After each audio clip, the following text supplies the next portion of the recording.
खेल में ना स्कोर कार्ड ही सब कुछ नहीं होता। कभी कभी हारने वाली टीम कुछ ऐसा जीत जाती है जो किसी भी ट्रॉफी से कहीं ज्यादा कीमती होता है, और वो है दुनिया भर का सम्मान और लोगों का दिल। तो आज बात करेंगे भारत बनाम नामीबिया के एक ऐसे ही मैच की जो आंसुओं और हिम्मत की एक यादगार कहानी बन गया। तो इस कहानी को ना हम अंत से शुरू करते हैं। मैच खत्म होने के बाद ये हालत थी नामीबिया के खिलाड़ियों की। ये आंसू सिर्फ एक मैच हारने के नहीं थे, ये थे एक ऐतिहासिक जीत के इतने करीब आकर खाली हाथ लौटने के आंसू। तो आखिर हुआ क्या था उस दिन? देखिए, पेपर पर तो सब साफ था। इंडिया 93 रन से जीत गया, सिंपल। लेकिन जो भी उस दिन स्टेडियम में था ना, वो जानता था कि असली कहानी स्कोर कार्ड से बिल्कुल अलग थी। ये कहानी थी एक टीम के जुनून की, जिसने एक मजबूत किले को लगभग गिरा ही दिया था। तो ये सब शुरू कैसे हुआ? देखिए, मैच की पहली बॉल से ही नामीबिया के इरादे एकदम साफ थे। वो लोग सिर्फ खेलने नहीं आए थे, वो जीतने आए थे। उनके हर मूव में एक ऐसी हिम्मत थी जो किसी भी बड़ी टीम को चौंकाने के लिए काफी थी। तो सीन कुछ ऐसा था कि एक तरफ थे क्रिकेट के गुलायत, मतलब अपनी टीम इंडिया, और दूसरी तरफ थी डेविड, यानी नामीबिया। एक्सपीरियंस, रिसोर्सेज, ताकत, हर चीज में जमीन आसमान का फर्क था। मतलब कोई मुकाबला ही नहीं लग रहा था। और यहीं पर नामीबिया ने एक बहुत बड़ा दाव खेला। सोचिए जरा, टॉस जीतकर इंडिया जैसी बैटिंग लाइनअप को कह दिया, आप पहले बैटिंग कीजिए। ये एक बहुत बड़ा गैम्बल था, लेकिन उनके बॉलर्स ने तो कमाल ही कर दिया। इंडिया को सिर्फ 209 पर रोक दिया और ये साबित कर दिया कि उनका फैसला बिल्कुल सही था। और फिर शुरू हुआ असली खेल, नामीबिया की बैटिंग। टारगेट था 210। मुश्किल था, हाँ, पर नामुमकिन बिल्कुल नहीं। और देखते ही देखते स्टेडियम में एक सन्नाटा सा छाने लगा, क्योंकि नामीबिया ने मैच को अपनी मुट्ठी में करना शुरू कर दिया था। पावर प्ले में नामीबिया के बैट्समैन ने जो धुनाई की ना, मतलब इंडियन बॉलर्स पर ऐसा अटैक किया कि सब देखते रह गए। पहले 6 ओवर में 57 रन्स। ये सिर्फ एक अच्छा स्टार्ट नहीं था, ये एक ऐलान था कि हम डरने वालों में से नहीं हैं। और उस 1 घंटे के लिए हर किसी के दिमाग में बस एक ही सवाल घूम रहा था, क्या क्रिकेट का सबसे बड़ा उलटफेर होने वाला है?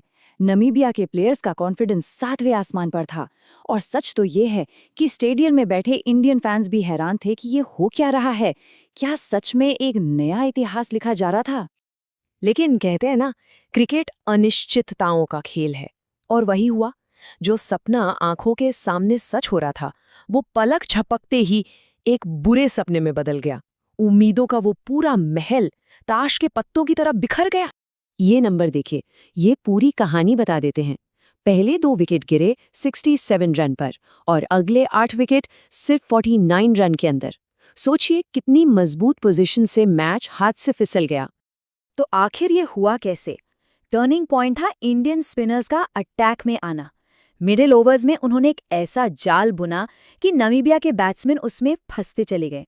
रन बनाने मुश्किल हो गए, और फिर तो बस विकेटों की लाइन लग गई।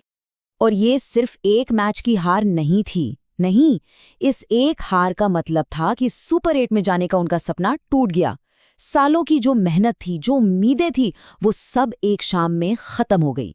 और इसीलिए वो आंसू थे। लेकिन जैसा हमने शुरू में बात की थी, कहानी यहाँ खत्म नहीं हुई। असल कहानी तो अब शुरू हुई, क्योंकि उस दिन नामीबिया मैच हार गया, लेकिन उन्होंने कुछ ऐसा जीता जो हमेशा उनके साथ रहेगा। उस रात की असली जीत यही थी। इंडियन प्लेयर्स ने अपनी जीत का जश्न नहीं मनाया, बल्कि वो गए और हार से टूटे हुए नामीबिया के प्लेयर्स को उन्होंने गले लगाया, उन्हें संभाला। स्पोर्ट्समैनशिप की इससे बड़ी मिसाल क्या होगी? ये दिखाता है कि क्रिकेट सिर्फ एक गेम से कहीं ज्यादा है। और ये फीलिंग्स सिर्फ ग्राउंड तक ही नहीं थीं, पूरी दुनिया में, सोशल मीडिया पर हर कोई नामीबिया की लड़ाई, उनके जज्बे को सलाम कर रहा था। मतलब रिजल्ट की बात कम हो रही थी और उनकी हिम्मत की ज्यादा। उन्होंने सच में पूरी दुनिया का दिल जीत लिया था। एक फैन का ये कमेंट मुझे लगता है इस पूरी कहानी का निचोड़ है कि नामीबिया उस रात ट्रॉफी नहीं जीत पाया, लेकिन वो अपने साथ जो इज्जत और सम्मान लेकर गए, वो किसी भी जीत से कहीं ज्यादा कीमती था। तो नामीबिया की ये कहानी एक सवाल छोड़ जाती है कि जीत का असली मतलब क्या है? क्या ये सिर्फ स्कोरबोर्ड के नंबर हैं, या वो हिम्मत और जज्बा जो लाखों लोगों के दिलों को छू जाए? शायद शायद असली जीत वही होती है जो हार के बाद भी याद रखी जाए।